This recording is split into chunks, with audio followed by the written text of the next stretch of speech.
back to the Wisdom by Harry YouTube channel. My name is Harry. And I'm Mary. We're so excited to have you here today for another fascinating episode. Ever get the feeling that a single headline is like the tiny tip of a huge iceberg? Oh, yeah, definitely. That's what it felt like to me with this recent news about security clearances. You know, like a big move impacting who gets access to the nation's secrets, right? Makes you wonder what's really going on beneath the surface. Exactly. And that's what we're diving into today. Love it. We've got this detailed report. Yeah. Basically, a memo just issued. Okay. And it's causing quite a stir. Oh, yeah, big time. So our mission today, to cut through all the noise, get to the key facts, Right. figure out who's affected, and really grasp the bigger picture. Absolutely. So when news like this breaks, the first questions that come to mind are, what did this memo actually do? Who are the targets? And what are the potential consequences of taking such a sweeping action? I think this report gives us a really good starting point to answer those initial questions. Okay, so let's get right into it. Yeah. This report tells us that on Friday night, March 21st, 2025, this memo dropped. And it wasn't just some gentle suggestion. It rescinded security clearances and access to classified information for a whole bunch of people. But it seems to have gone even further by directing executive departments and agencies to actually revoke unescorted access to secure U.S. government facilities. Right. So what does that extra layer of restriction actually mean, practically speaking? Yeah, that's a really important point to unpack. Right. While losing a security clearance means those folks can't legally view classified documents anymore, the revocation of unescorted access to those secure facilities actually has a much more immediate and tangible impact. Oh, how so? Well, it could mean that even if they need to go to like unclassified meetings in government buildings, they might need an escort now. Wow. Which could really hinder their ability to, network or even consult informally with their former colleagues, or even just move freely within spaces where sensitive discussions might occur, even if the specific information isn't right there in front of them. Oh, I see. It's like creating a physical and social barrier. So it's not just about reading secret documents in a locked room anymore. Right, exactly. And this report says that this also includes access to classified briefings, like the president's daily brief, and access to classified information held by the intelligence community that they might have retained from their previous government roles. Yeah. So people who were once trusted insiders are now basically outsiders. Yeah. And when you look at the names on this list Yeah. in this report, it's pretty telling, isn't it? It really is. Like, the variety of folks on this list is really striking, and you have to wonder what the reasoning was. Yeah. Like, we see former Vice President Kamala Harris, former Secretary of State Hillary Clinton, and former Vice President Joseph R. Biden Jr. included. And then it says, any other member of Joseph R. Biden Jr.'s family.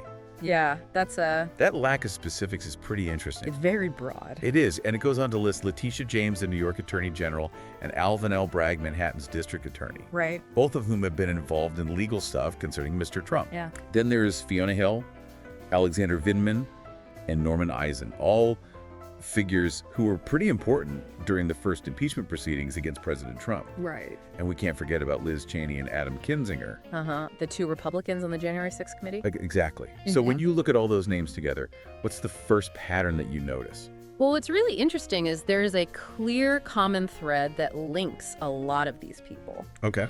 And as the report highlights, a significant number of these individuals are political opponents of President Trump. Right.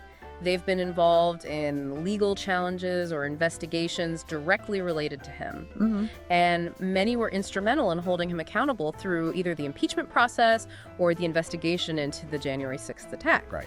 So this concentration of people who have a shared history of opposing or scrutinizing President Trump raises some serious questions about the motivations behind these revocations. Yeah, it does. Like, why them? It definitely makes you think, and the list goes on. We also see Antony J. Blinken and Jake Sullivan, who were the Secretary of State and National Security Advisor, respectively, under the Biden administration. Then we've got John Bolton and Mike Pompeo, both of whom held top national security positions. Right. National Security Advisor and Secretary of State during a previous Trump administration, along with Brian Hook, another former aide. Right. And finally, the adult children of President Biden, Ashley and Hunter Biden, are on there too. Yeah.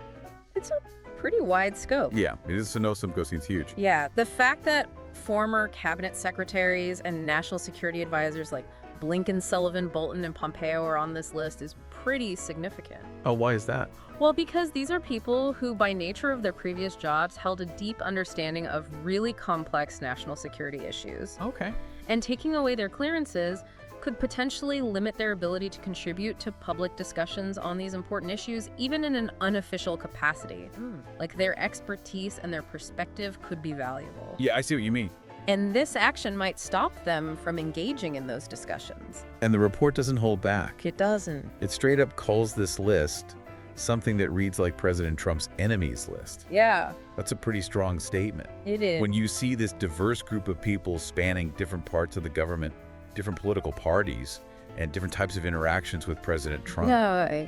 and they're all seemingly targeted at the same time, it's hard not to at least consider that interpretation. Yeah, that framing in the report is powerful, and there's no denying that it shapes how we look at these actions. Right. It suggests that the motivation behind these revocations might be more about political payback or a desire for revenge than actual concerns about mishandling classified information. Right. Now, the power to grant and revoke security clearances is definitely a power of the president. Yeah. But the makeup of this list makes you really examine the motivations behind it. Yeah, for sure. Like, is this really about security or is it about something else? Now, this is where another layer of context comes in. Yeah. The report explains that this whole thing is being presented as reciprocity. Okay. Apparently, back in February, President Trump said publicly that he planned to revoke his predecessor's access to classified intelligence briefings. And now this memo is being described as payback for President Biden doing the same thing to President Trump after he left office following the January 6th attack. Right. So how important is this whole tit-for-tat element? Right, how much does that play into it? Well, the idea of reciprocity definitely offers a possible explanation for the timing. And on the surface, at least a justification for these actions. Okay. It kind of suggests a back and forth Yep. where each administration feels like they're responding to what the other one did. Okay. But what's really important to remember is that the sheer volume and the diverse nature of the people on this current list go way beyond just mirroring an action against a former president. Right. It's a major escalation in terms of how many people are affected and the types of people who are affected. This is not just about one person. Right. And the report makes it clear that this memo isn't just some isolated event.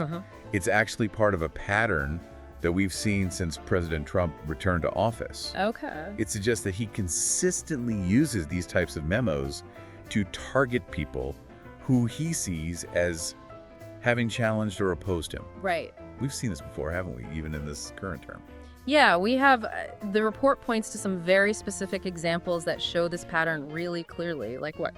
Well, like the fact that security protections for President Biden's adult children, Ashley and Hunter, were revoked just this week. Oh, right. And then there's the removal of clearances for Secretary Blinken and Advisor Sullivan just last month. And of course, they're both on this new list too. Right, right. And let's not forget that the security details for former aides like Bolton, Pompeo, and Hook were revoked very soon after President Trump took office. Yeah.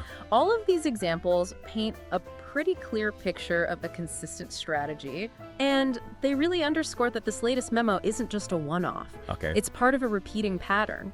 So to be clear, this memo isn't just about the official security clearances. No, put this on.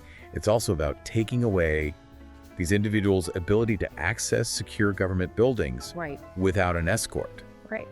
And that second part almost seems more impactful Yeah. in terms of their practical ability to work with the government and be around sensitive information. Exactly.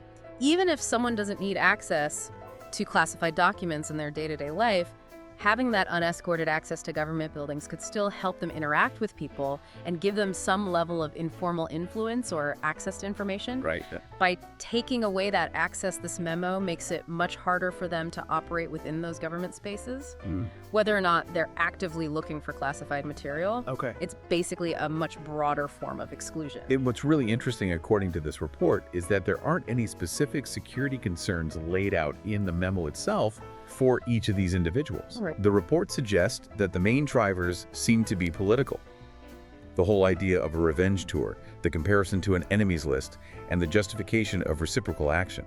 Yeah, that's a key observation. While there might be classified reasons or justifications that aren't in this public report, The way this information is being presented strongly suggests that this is about political retaliation. Right. A tit for tat. Right. More than any documented concern about each person mishandling classified information or being a security risk. Okay, so let's recap.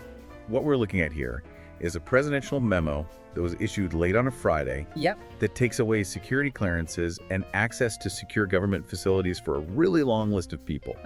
This list includes prominent political opponents of President Trump, Right. law enforcement officials involved in investigations, Yeah. key people from the impeachment proceedings and the January 6th committee, Uh-huh. and even the adult children of the former president. Right. The justification that's being offered, at least in part, is that this is a reciprocal action, a form of payback. Payback. Yeah. Huh.